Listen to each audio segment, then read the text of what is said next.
My name is Dr. Austin Tay, and you are listening to Psych Chat.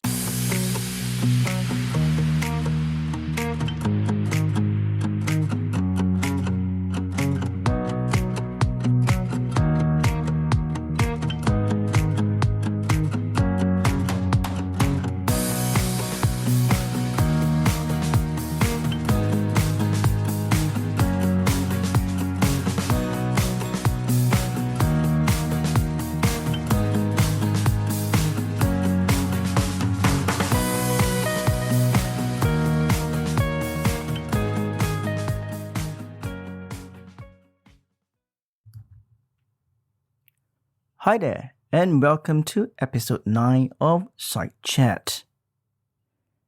A few months ago, I did a webinar for the European Mentoring and Coaching Council on psychological flexibility.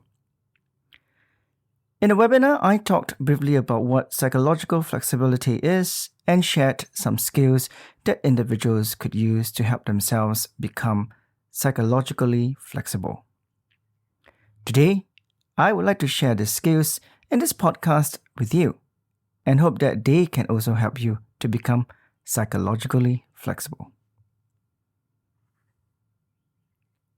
All of us will react and deal with things that we faced by using what we have learned or acquired in the past that have worked to apply to these situations. Our response can be one that we derived from experience or simply one of being pragmatic. Using such a response can be great when dealing with an easy situation, but might not be suitable for complex ones. Using what we are used to or just using a pragmatic approach might not necessarily be the right way to go. Take for example, when we are not feeling motivated or inspired to do something, we can choose to either look at ways to keep ourselves motivated, or we can choose to run away from doing that particular thing. This is known as the fight or flight response. Most of us will choose the easy way out because it is best to avoid than to confront. This is known as experiential avoidance. Being avoidant could be one of the reasons why sometimes we fail to complete projects that we often started with lots of enthusiasm. Sometimes when we are faced with adversities, we can either dwell in them or pick up and move on. While the act of staying positive is good, we must not deprive ourselves of the experience of going through the emotions, whatever they are, such as anger, fear, sadness, or frustration. Some of us will choose suppression than to feel a sense of vulnerability. I have seen how suppression can affect oneself. I have experienced 2 deaths in my family, and I dealt with them very differently. The way I dealt with the first death in my family was to suppress all emotions. I felt I needed to put on the brave front and get on with life. I went on to work myself hard and bottle up lots of anger and frustration. I would not want to meet my old self now. It must have been so miserable working with me. It was only after many years have passed and upon reflection, I realized I did not give myself time to grieve and heal. I was not able to properly grieve because I tried to brush away the sadness. I was not facing up with my not-so-good emotions. When I was able to come to terms with the grief of losing a dear one, I began to realize that accepting that part of my life was necessary. Then I was met with another death in my family, which I handled slightly better. I gave myself the time to grieve. It helped me to manage my emotions better and also at the time the pressure I faced from my work. I learned that it is okay to be vulnerable and also not to be too hard on myself. After all, I am only human. I, like everyone else, experience all these plethoras of emotions and thoughts even when we experience fear, loss, anguish, frustration, and sadness. So, a bit of advice. Whether you feel that you are overwhelmed with many things in your life and that you are not able to handle them, remember, it is okay to feel this way. Take a step back and look at what you are going through from a distance. Recognize that you can and what you cannot do. Then see how those you cannot deal with now are affecting you physically, psychologically, or even physiologically. Recognizing this helps you to be mindful and change the way your approach towards the things that you cannot control. Accept that these are going to be there with you for a while. We must learn not to let our thoughts and emotions dictate how we should behave.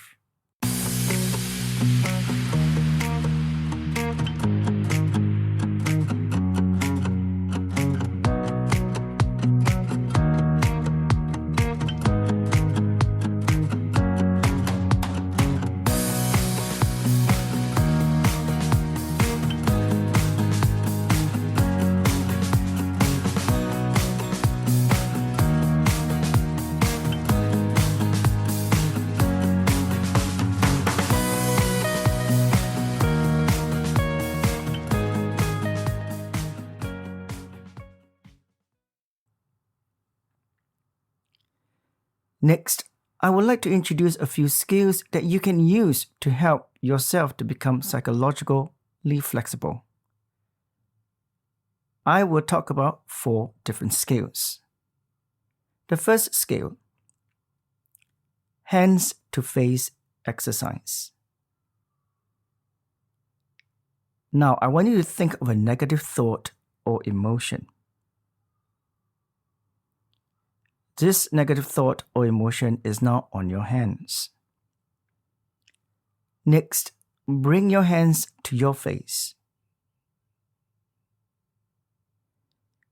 Now, open your eyes. What do you see? You should only be seeing your hands, which are also filled with your negative thought or negative emotion. Move your hands now away from your face and stop when you could start to see slightly beyond your hands. That is when you are able to see a bit of the surrounding beyond your hands. Take a pause here. What do you see? Next, extend your arms straight with your hands still facing you. What can you see now? Lastly, put your hands now on your lap.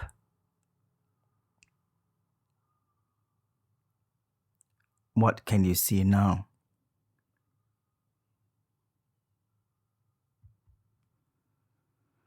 This exercise helps to create a psychological distance between you and the negative thought or emotion. This exercise makes you understand how being too focused on your negative thought or emotion can prevent you from seeing or experiencing other things. This exercise allows you to experience the burden of holding on to your negative thought and emotion. While you are still experiencing the negative thought or emotion, it is now no longer in your face. It will still be there, but your focus has now changed.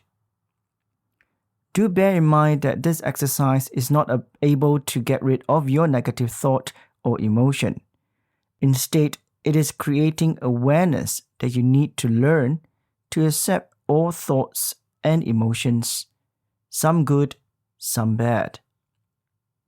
When you do not ruminate in the past and worry about the future, you can truly enjoy the present. The second skill I would like to introduce is the word repetition exercise. This is an exercise introduced by Edward Titchener. He was a student of the German psychologist Wilhelm Wundt. He believed that word repetition is able to help remove the emotional impact or discomfort and believability of specific words or thoughts that may cause emotional discomfort. So now, try to identify one negative thought or emotion you have. To make this exercise more interesting, I would like you to choose one of your favorite cartoon characters.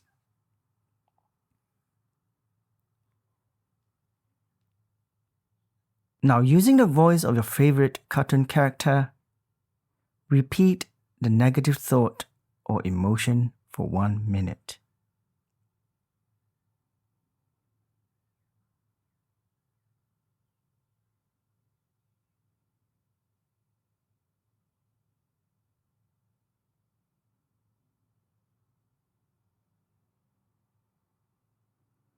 This exercise allows you to use word repetition method to remove the connotation that comes with negative thoughts and emotions. This exercise helps you to get unstuck from your negative thoughts and emotions and enables you to change your behavior. Next, I would like to introduce the third skill. This is what we call the mindfulness exercise. When it comes to mindfulness, you can use any methods that suit you. Mindfulness is about being at the present moment. That is giving your attention to the moment you are experiencing. This could be like now, as you are listening to this podcast, or when you are eating, slowing down, and enjoying every bite of your food. We engage in many things every day in an autopilot mode. Things that we do, such as brushing our teeth, eating, exercising, and being on social media, have become a routine that we just do them without even taking a pause. The next time you do any of these things, take a pause and notice how you feel or what your experiences are. When I worked with clients, I encouraged them to take stock, observe what they are experiencing when they feel stressed, physically, physiologically, and psychologically. For example, I encourage my clients to observe how their body is responding when they are stressed. What is their mind saying to them? When we can identify all these, we start to notice and will begin to look at ways to change our behavior. We will be able to focus on the present moment. Let us try this simple exercise. Ensure that you will not be disturbed at least for the next 3 minutes. Sit comfortably with your hands on your lap. Relax your shoulders and close your eyes. Take a deep breath in and then breathe out. Find your rhythm. As you take the next breath in, listen to the gushing of the air through your nostrils and also when you breathe out.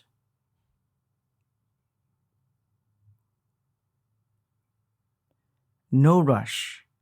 Breathe at your own rhythm.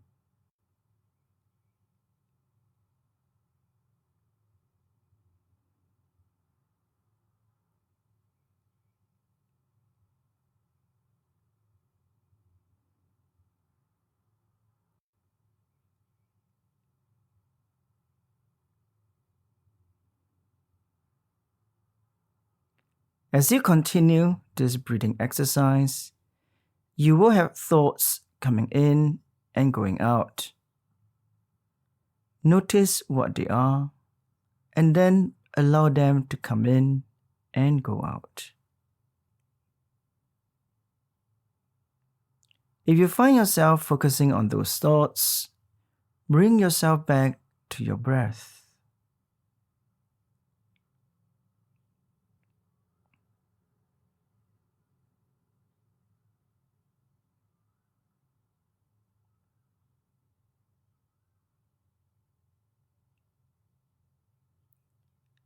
Now, as you take your last breath in and exhale, bring yourself back and open your eyes.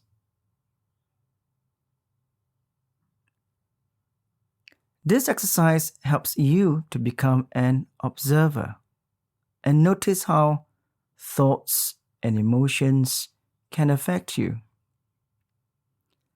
Allow them to come and go and accept them for what they are, no more, no less. Don't rationalize why you think or feel in a certain way. This exercise is to help you to slow down and stay calm.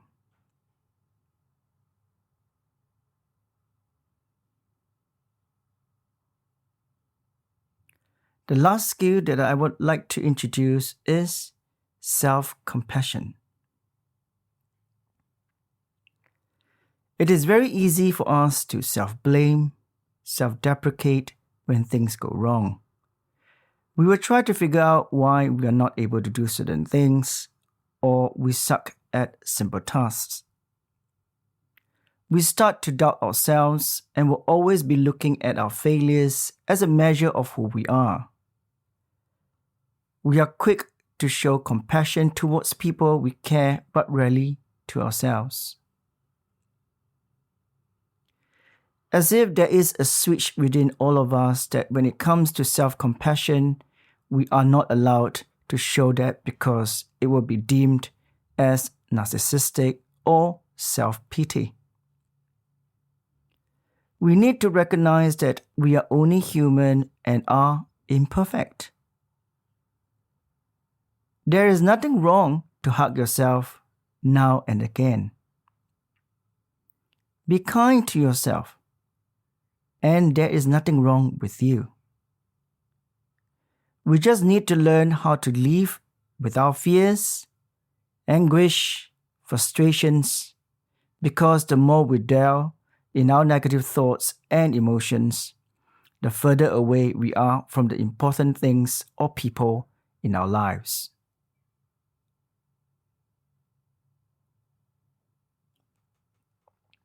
I hope you will try the skills I have shared today. I must stress that being psychologically flexible is a process. There is no silver bullet when we are dealing with thoughts and emotions. Your mind will always come back stronger to taunt you and make you feel bad. However, you have a choice. You can choose to accept all these negative thoughts and emotions as part of your journey towards psychological flexibility. Be mindful not to let them dictate your path, and you will be one step closer to becoming psychologically flexible. You have been listening to Psych Chat. This podcast is brought to you by Omnisci Consulting. If you have any comments or suggestions, please do send an email to psychchat@omnisci.com or tweet to psych_chat.